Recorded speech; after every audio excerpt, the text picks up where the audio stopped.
वाहिगुरु जी का खालसा वाहिगुरु जी की फतेह। आज हम श्री गुरु ग्रंथ साहब जी के 30 मिले जुले उपदेश बहुत ही संक्षेप में एक दो लाइन के अंदर समझने की मिलजुल कर कोशिश करेंगे। उस सुख को कभी भी मांगना नहीं चाहिए जिस सुख के बाद भारी दुख पैदा हो जाए। गुरु साहब फरमाते हैं कि वाहिगुरु जी का खालसा वाहिगुरु जी का खालसा वाहिगुरु जी का खालसा वाहिगुरु जी की फतेह। आज हम वाहिगुरु जी का खालसा वाहिगुरु जी का खालसा वाहिगुरु जी की फतेह। आज हम श्री गुरु ग्रंथ साहब जी के 30 मिले जुले उपदेश बहुत ही संक्षेप में एक दो लाइन के अंदर समझने की मिलजुल कर कोशिश करेंगे। उस सुख को कभी भी मांगना नहीं चाहिए जिस सुख के बाद भारी दुख पैदा हो जाए। गुरु साहब फरमाते हैं कि सुख मांगत दुख आगे आवे, सो सुख हमो न मांग्या पावे। पुण्य कर्म करके भी खुद को नीच समझे, भाव पुण्य का अहंकार कभी भी मन में ना आने दे। गुरु साहब का उपदेश है कि जे लोड़ है चंगा अपना, कर पुन्नो नीच सदाई है। यदि हमें किसी बात का ज्ञान है तो उसका अभिमान नहीं करना चाहिए, बल्कि विनम्र बनकर रहना सीखें। मन तू मत मान करें, जहों किछ जानदा, गुरमुख निवाणा हो। इंसान के मन में जो भी राज की बात होती है वह छुपी नहीं रह सकती, एक न एक दिन जाहिर हो ही जाती है।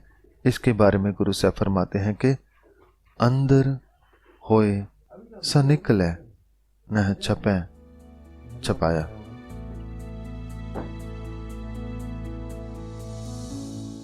किसी को भी बुरा नहीं कहना चाहिए, क्योंकि सब में वह परमात्मा मौजूद है। मंदा किस नू आखिए, जा सबना साहिब एक।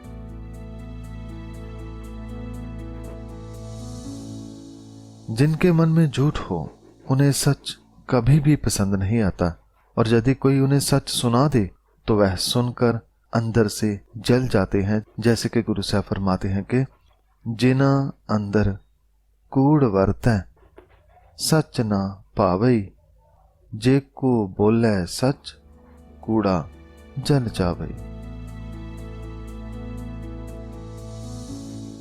बहुत दुनिया परमात्मा के भजन शब्द गीत गाती है, परंतु उद्धार उनका ही होता है जिनके मन में यह गीत भजन या शब्द बस जाते हैं। जैसे कि गुरु पातशाह फरमाते हैं कि गावण हारी गावे गीत, ते उदरे बसै जह चीत।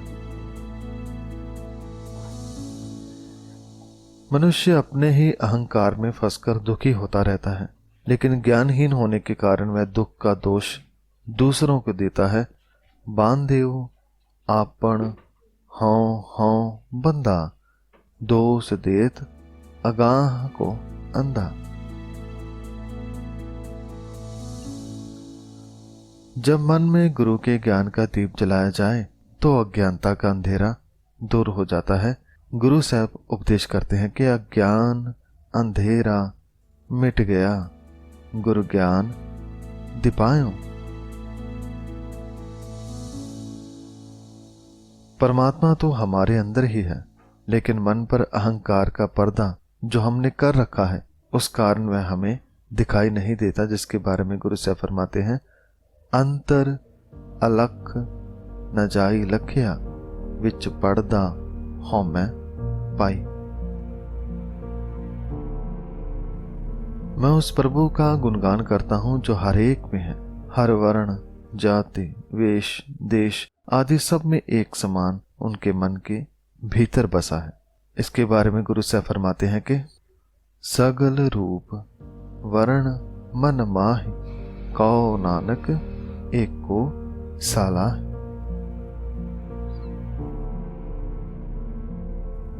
यदि मन को निर्मल नहीं किया तो बाहर से धार्मिक वेश बनाने का भी कोई लाभ नहीं। अंतर मल निर्मल नहीं कीना, बाहर पेख उदासी।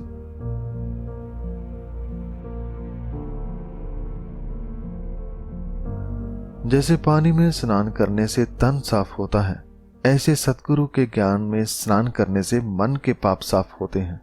और यही पावन स्नान है जिसके बारे में गुरु साहब ने फरमान किया है, सतगुरु ज्ञान मजन है निको, मिल कलमल पाप उतारे।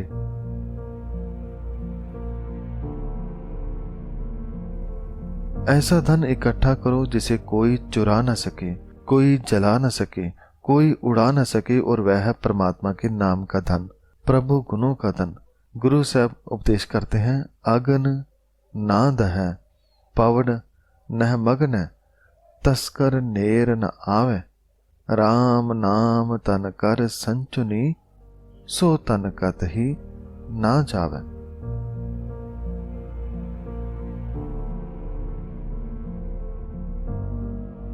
हमारा शरीर भी उस परमात्मा का मंदिर है जिसमें उसकी ज्योति जल रही है।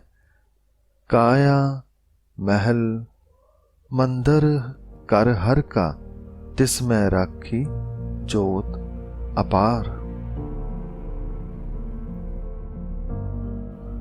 हिंदू हो या मुस्लिम, ऊपर से चाहे अलग अलग दिखें, लेकिन दोनों के अंदर एक ही परमात्मा की ज्योति होती है। हिंदू तुर्क दोहों में है एक है, कहे कबीर पुकारी।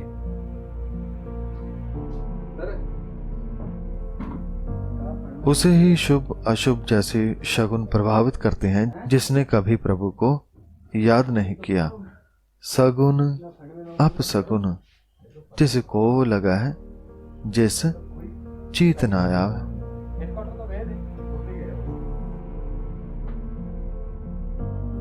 किसी पर जोर जबरदस्ती या किसी को परेशान करना जुल्म है। इसका हिसाब रब को जरूर देना पड़ेगा। कबीर जोर किया सो जुल्म है, ले जवाब खुदाए।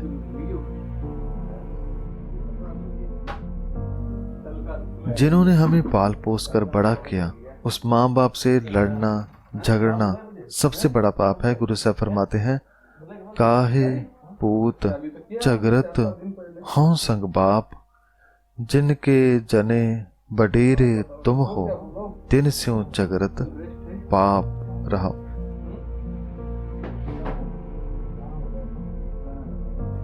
खाना खाने से पहले उस मालिक का धन्यवाद जरूर करें जिसने हमें खाने को दिया, जो हमें सभी दातें देता है। तो दाता दातार तेरा दिता खावना। जिसे सुख और दुख एक समान लगते हैं, उसे कोई चिंता या फिक्र कभी दबा नहीं सकती। जा कै दुख सुख सम कर जापै, ताको काड़ा कहाँ व्यापै। उनके मन कभी भी शुद्ध या शांत नहीं हो सकते जो दूसरों का खून चूसते हैं। गुरु साहब उपदेश करते हैं, जो रत पीवे है मानसा, तिन क्यों निर्मल चीत। जिनका गुरु ज्ञानहीन हो, उनके चेले भी अंधे कर्म ही करते हैं। गुरु जिना का अंधुला, सिख भी अंधे कर्म करें। झूठ बोलना मुर्दा खाने के बराबर है, यानी किसी का हक खाना हराम है। गुरु साहब फरमाते हैं कि कूड़ बोल मुर्दार खाए।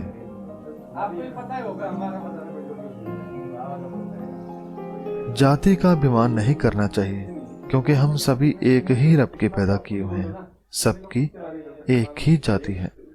फक्कड़ जाति फक्कड़ नाव, सबना जिया इक्का छांव। जिनके मन में परमात्मा का प्रेम नहीं, वह जीवित नहीं, मृतक है। मृतक कहिए है नानका, जह प्रीत नहीं भगवंत। सबसे कीमती रतन गुरु का शब्द है, लेकिन कोई समझदार ही ये समझ पाता है। रतन गुरु का शब्द है, बूझन हार। हमारा जन्म बहुत ही कीमती है, हीरे की तरह, इसलिए इसे केवल खा पी कर या सोकर बर्बाद न करें। रैन गवाई सोए कै, दिवस गवाया खाए। हीरे जैसा जन्म है, कौड़ी बदले जाए। ये शरीर एक खेत की तरह है, इसमें जैसा अच्छा बुरा विचार डालो वैसा ही फल अंत में मिलता है। खेत शरीर जो बीजिए सो अंत खलोआ आए। असल वीर वह है जो अपने अंदर से बुराई को दूर करता है। गुरु साहब फरमाते हैं कि बीरा आपन बुरा मिटावे। तो संगत जी, ये थे श्री गुरु ग्रंथ साहब जी के 30 उपदेश। ऐसे अनेकों ही उपदेश श्री गुरु ग्रंथ साहब जी में भरे ही पड़े हैं। गुरबानी एक समंदर की तरह है, जितने गहरे जाओ उतने ज्यादा रत्न मिलते हैं। तो आज की वीडियो में